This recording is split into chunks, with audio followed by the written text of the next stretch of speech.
Longtemps banni par la critique officielle, mais adoré du grand public, c'est la revanche d'un des plus grands peintres contemporains, Bernard Buffet. Bonjour Céline Lévy, vous êtes la directrice du fonds de dotation Bernard Buffet et c'est une grande exposition qui vous amène ici, à Séoul, en Corée.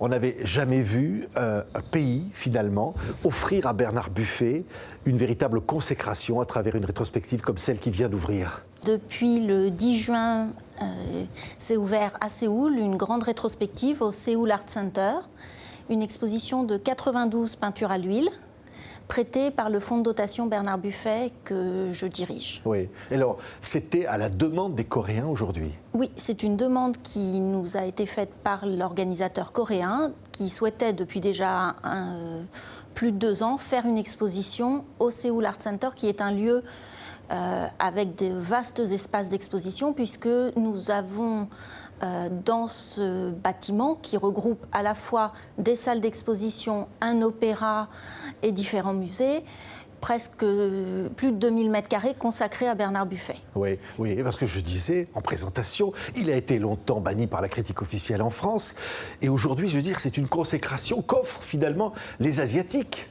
Oui, alors il y a quand même eu la rétrospective au Musée d'Art Moderne de la ville de Paris en 2016-2017 et cette fois-ci ça se passe en Corée, plus de 40 ans après l'ouverture du musée Bernard Buffet au Japon. Cette fois-ci ce sont les Coréens qui ont souhaité faire mieux connaître l'œuvre de Bernard Buffet à un public très friand de culture et qui adore Bernard Buffet, de ce qu'on peut voir déjà au bout de 15 jours d'ouverture.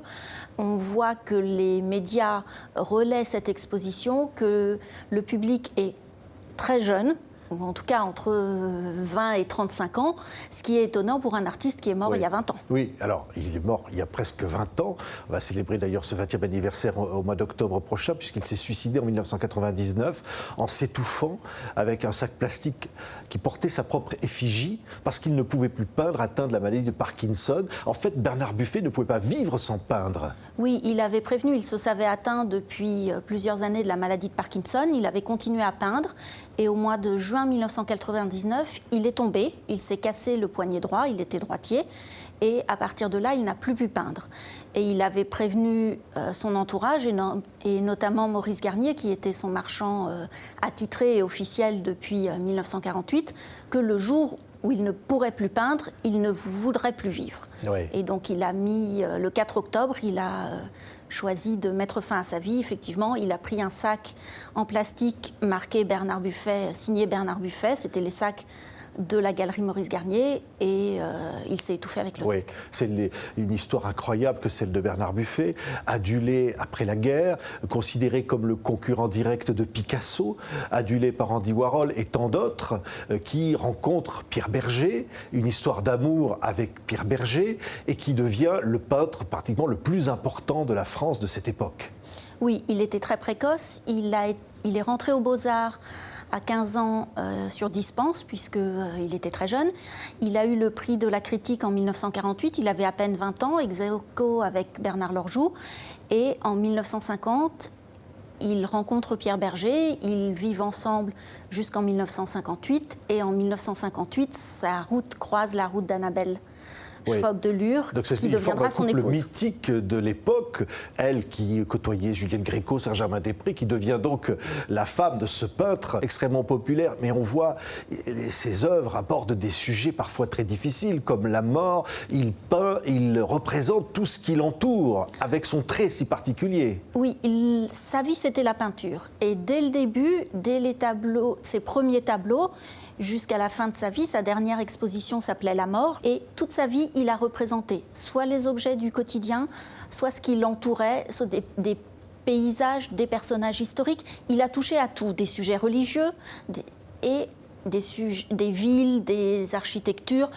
Les natures mortes, évidemment. Et on voit ici toute la diversité des œuvres et des sujets abordés par Bernard Buffet, dont, à un moment donné, on peut dire qu'il y a eu un divorce avec la critique, je le disais, mais le grand public reconnaît Bernard Buffet. Alors, le grand public reconnaît Bernard Buffet parce que, dès le début, dès ses premiers tableaux, il a son style qui évoluera au fil du temps, et on va le voir avec des tableaux qui sont très simples et très dépouillés au début, jusqu'à des tableaux avec beaucoup plus de matière. Et Mais son style, il l'a dès le début. Sa signature a évolué avec le temps, mais la signature de Bernard Buffet, qui fait partie de son œuvre, elle est là dès les premiers tableaux. Son style, son trait noir est là dès le début, et en même temps, il s'est renouvelé constamment. C'est aussi pour cela que quand on voit des tableaux comme ça, où ce sont les clowns musiciens, il a fait des clowns tout au long de sa vie, mais ces clowns-là sont des clowns presque pop art. Et c'est, je pense, pour ça que Andy Warhol considérait que c'était le plus grand peintre français de sa génération. Voyez, regardez ça, c'est un des catalogues, mais c'est impressionnant, hein, quelque part. Et c'est un écorché. Il était écorché vif lui-même. C'était un homme très introverti, c'était le contraire d'un mondain, peut-être tel qu'on le voyait. Oui, il était assez timide. Il a, je pense, été traumatisé peut-être par la guerre, mais surtout par la perte de sa mère quand il était jeune. Et, oui, sa mère qui meurt alors, tout de suite après la guerre. Qui meurt tout de suite après la guerre, et il était très proche de sa mère, donc il perd sa mère très rapidement. Et ensuite, il est, je pense aussi, de nature écorché, et donc tout au long de sa vie, il aura cette tendance, cette fragilité, si on peut dire, d'écorcher, et en même temps, il s'exprimait entièrement dans ses tableaux. C'est-à-dire que jamais il ne souhaitait il ne commentait jamais ses tableaux. Pour lui, son travail, c'était de faire les tableaux, et il laissait chacun s'exprimer. Il se cachait derrière ses tableaux, tout à fait, et il laissait à chacun la possibilité d'y voir ce qu'il souhaitait voir. Oui, mais on peut voir ce qu'on veut, y compris derrière une peinture réaliste, quelque part, et en tous les cas, contraire de l'abstrait qu'il détestait, la peinture abstraite. Oui, il avait fait le choix, après la guerre, à un moment où l'abstraction était très en vogue, où quasiment tous les peintres sont passés à l'abstraction. Il avait fait le choix, lui, de rester figuratif. Oui. Et c'est ce qui va lui valoir d'être, on l'a dit, honni par une critique officielle. Je pense que c'était même pas un choix, c'était pour lui une évidence, et il ne pouvait faire autre chose que de rester figuratif.